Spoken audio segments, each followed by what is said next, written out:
The Infrotrend EonStor GS family product is a unified storage system that integrates file level, block level, and cloud gateway into one single system.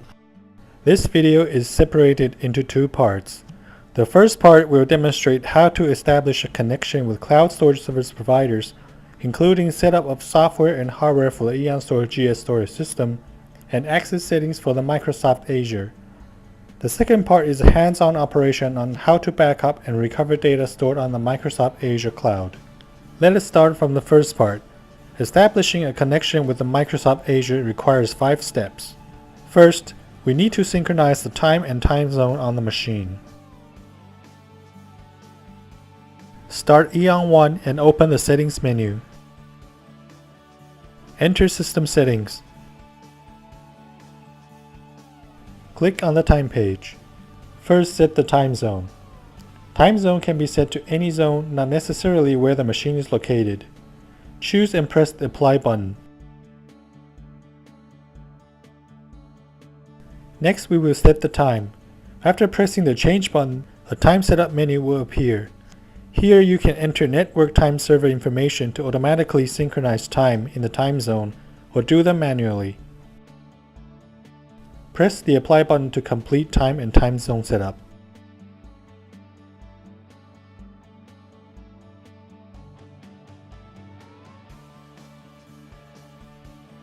Second, we need to make sure there is at least one iSCSI block level channel on the EonStor GS. Return to the Settings page. Enter Access Settings. Make sure at least one iSCSI block level channel is connected. If you want to change the channel type, simply click on Channel and press the Edit button to change. The system will then restart. Next, we need to create a pool to connect with Microsoft Azure. Return to the Settings page.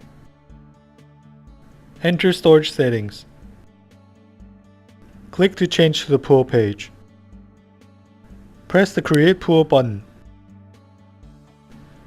For dual controller EonStor GS models, a menu will appear to inquire whether the pool is to be created with symmetric active-active or asymmetric active-active. Here we will demonstrate using a symmetric active-active. For Create Pool, we will demonstrate using a RAID 6 pool with 4 hard drives and assign it to controller A.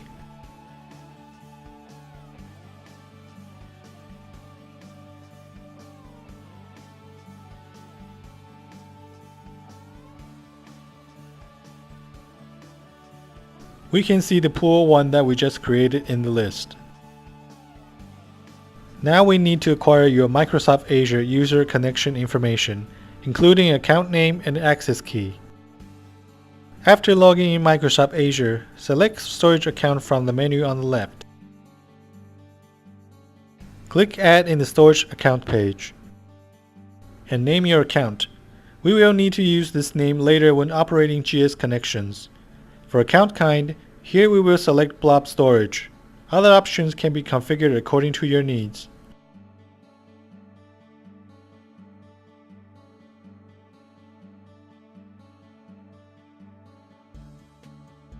After creating an account, click your account, select Access Key, and you will see 2 sets of keys.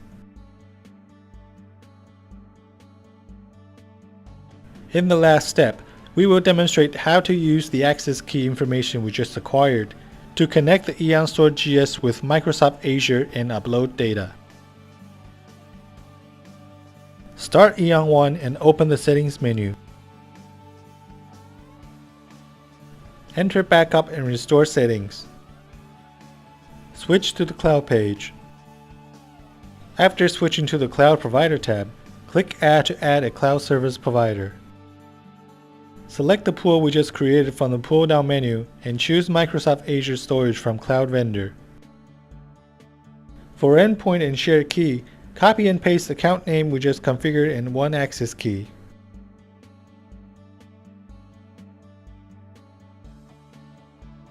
Press OK when you're done.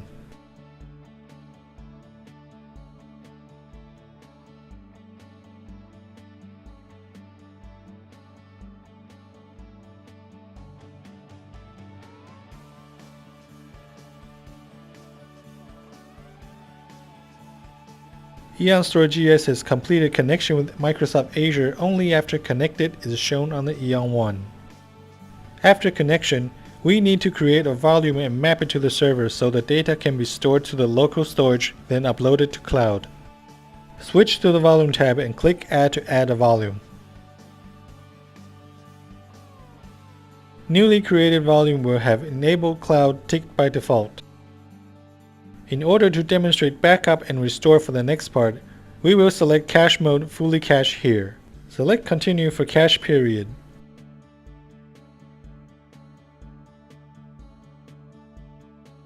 We will directly map out the volume in this step. Tick Host LUM Mapping.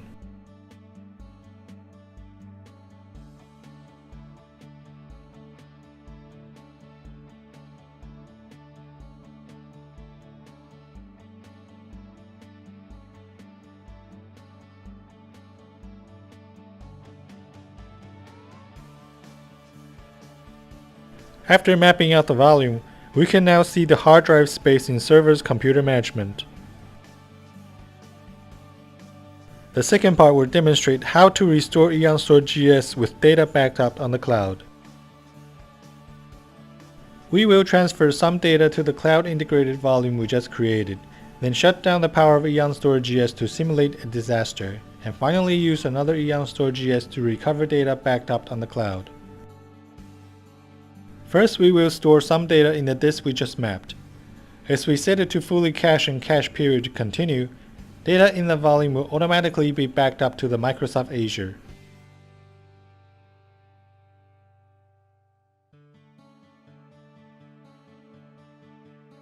Turn off the power after completion to simulate a disaster.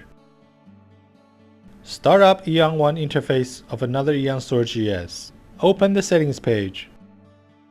Enter Backup and Restore settings. Change to the Cloud page. Switch to the Disaster Recovery tab and click on Recover Now to start the data recovery process. Enter connection information of Microsoft Azure. Enter storage account name for endpoint and fill in the matching access key for this account.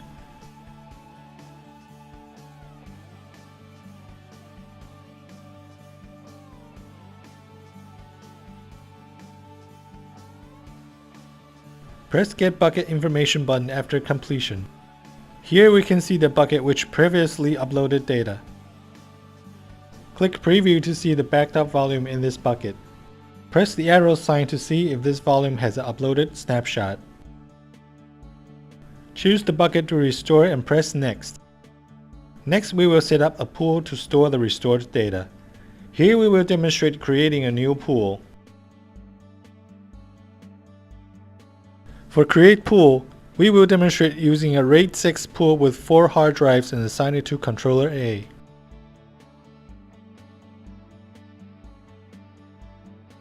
Then select the volume to be restored.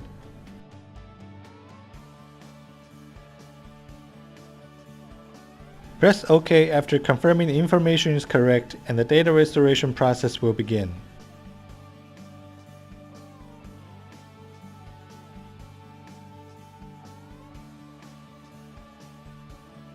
The restored pool and volume can be seen after completion.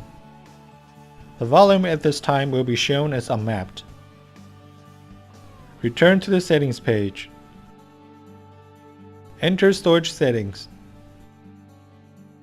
Select volume in the volume page, then click Map to Host.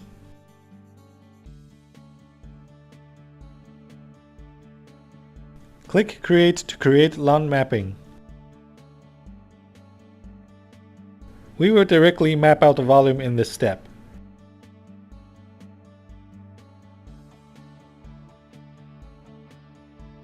Go to Computer Management in Server to turn the hard drive online.